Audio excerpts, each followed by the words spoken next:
And also that same report showed that having that 3 to 6 months with the people that they surveyed, their productivity at work was better just from knowing that they didn't have that financial stress. I know millionaires, people that have a lot of money that are in a similar position in the sense of they are stressed and anxious because their overheads are also in the millions every month. And there's a lot of money coming in, but there's a lot of money going out. So they're still sometimes just 1 or 2 months away from being at zero. Yeah. It's a different type of stress because their sort of subjective experience and lifestyle is better on a day-to-day. But it's interesting that it's really relative to your outgoings. Exactly. What's the fourth point then? So I've got have a peace of mind fund, which is 1 month's expenses. Number 2 is pay off high interest rate debt. Number 3 is build an emergency fund, which is 3 times your monthly expenses if you're single and 6 times if you're in a relationship and there's people depending on you. Yeah. Most people actually stay here. Okay. A lot of people just save. And I just want to, before we move on to step 4, I want to say that if you're saving, you only want to save for one of 2 things: the emergency fund and the peace of mind fund that we spoke about. And the second thing is for any goals that you have in the next 5 years, whether that's a house deposit, car deposit. Other than that, you don't want to be saving that money. It's going to be, the value is going to be eaten away quicker with inflation if you're just keeping it saved in a bank account. So that's when you want to move on to step 4, and that is investing. Okay, so you don't want to save, you don't want to oversave. You don't want to oversave. Know when to stop saving and start investing. And when does one start investing and stop saving? After they've saved the 3 to 6 months of their living expenses. Okay. That's the third step. At that point, once they've done step 1, 2, 3, this is the point. And the reason why I say this, Stephen, is because if you start investing before you've got from steps 1 to 3, and you don't have your savings set aside, and the market goes down and you have an emergency, you're going to have to pull that money out at a loss. Yeah. Or you're going to have to go into debt, which is why that was step 2, cut the financial bleeding. Mm-hmm. So it's really important to have steps 1 to 3 done before you even think about investing. Okay. Those 3 to 6 months is your core living expenses. So it's, forget all your spending on the things that you love or the things that might make life good. It's just the things that you need to absolutely survive. Because if you do lose your job, you're not going to be out partying and spending loads of money. You're going to think, okay, how do I pay my bills for the next 3 months? Mm-hmm. How do I survive for the next month? That's the thing that's going to cover that off. Okay, right. Yeah. So it's not like the season ticket at Manchester United or the Louis Vuitton jackets. No.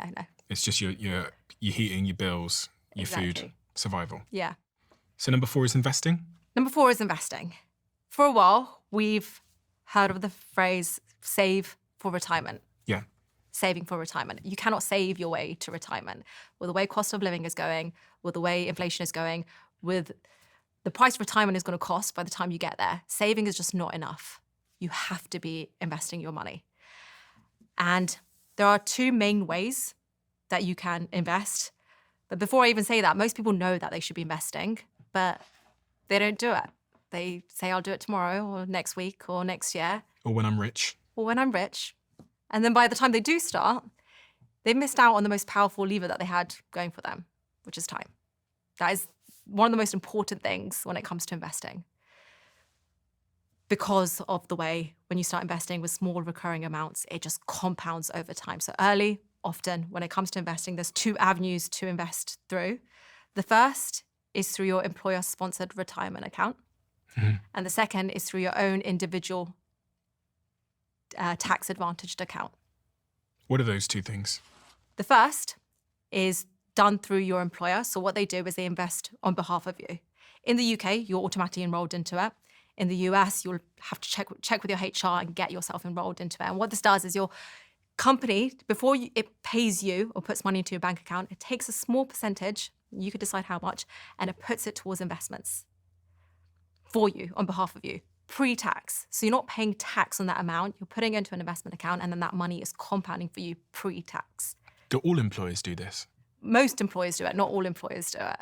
And some employers have a match, which means if you put some money in, they will also match that amount that you're putting in. So how do I know if my employer does this? Check with your HR. And is there a cap? There is a cap to how much they will match. Yeah.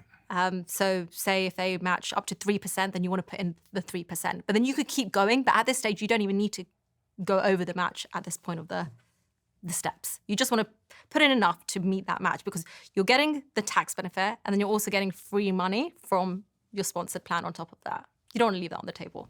And when can I pull that money out? When you retire at retirement. So this is for your retirement. You're looking after your future self. It's today's you planting seeds for future you. That's what this is about. What about people that say, listen, retirement's a long way away? Yeah. You know, I'm going to be, 65, 75? It's just a long way away. I want to live it up now, Yeah. Misha. I don't want to be putting money in a box that I can't open for 50 years. And you want to spend the money now to live the good life. Yeah. The most important thing when it comes to money is understanding what you want and then making sure your money backs those decisions. And I say this because when I was in the graduate scheme, there were two very different people who worked in my team. And the first person who sat opposite me on the bank of seats in front of me, he used to come in his Ferrari. And he, on Monday morning, when we were talking about what we did over our weekend, what we did on the weekend, he would talk about the Michelin star restaurants he tried, the last minute trip to Italy, and his computer screen was the next car that he wanted. And on my left was Phil, who later became my mentor. And he came in with his packed lunch. He wore the same shirt tie combo that I could probably remember it and sketch it from memory. And he had his holidays, he had his vacations, but he was a lot more selective about them. And I didn't see it at the time, but now it's so clear to me that they were chasing very different things. The person opposite me, he was chasing this good life, the stories, the status, the memories, and that was important to him, and he went for it. But Phil, and I visited him just before I came to LA, him, his wife, his two kids, dogs, in their countryside home, and he was enjoying the retired life. He was loving life. He bought what he wanted, which was early retirement, freedom, time, choice. Neither path is wrong, but both paths, both people required taking a series of trade-offs. Mm-hmm. Both had to make some sacrifices. And I think that's the thing that people miss. Sometimes it's so easy to say yes to the thing right in front of you because the benefit is there. The benefit is immediate. You don't realize what you're going to miss out on later on in life. So the guy that was sat opposite you with the Ferrari, what was the trade-offs he was making? He was probably going to end up working until he had retirement money to spend.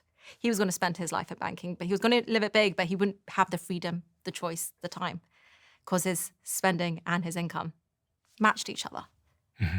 And so what I want to just say is, for anyone saying, oh, I just want to live it big, I want to enjoy the money, find out what is the thing that's most important to you and make sure your money choices stack that decision, because the wrong choice isn't choosing the wrong path. It's just not knowing that you even had a choice in this whole thing.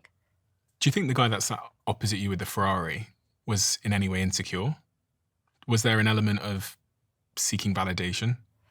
There might have been. Yeah, there might have been. That might have been what made him happy. But I think it's also not having the self-awareness to, if that made him happy, then by all means. But if it didn't make him happy, and a lot of people do this, me included, I've gone through this, I've done it. When you don't know what makes you happy, you end up just doing things that gets you that external validation. And for some people, it might mean, okay, you know what, I actually do enjoy this new car. It does bring me happiness. But for others, it might just be a facade. And later on in life, they just realize that actually no one really cared. The only person who cared was me. And although I did it for other people, it's now I realize that all the trade-offs I had to make as a result of it. Because happiness and external validation, they're like cousins. Yeah. But they're not the same guy. Do you know what I mean? They're kind of like of the same family, but one of them's the like dysfunctional sibling. But they kind of look the same, you know? You look at that guy in his Ferrari, you go, oh, he must be happy. And he comes in and he's probably got a smile on his face because he's talking about his Ferrari. Yeah. And that's what he's built himself on, I guess. But I don't know if that's happiness. You know, the guy without the Ferrari might be... I think universally, most people, what they want is the freedom and the choice and the time. I think more people are after that, and that can make more people happier than any status symbol.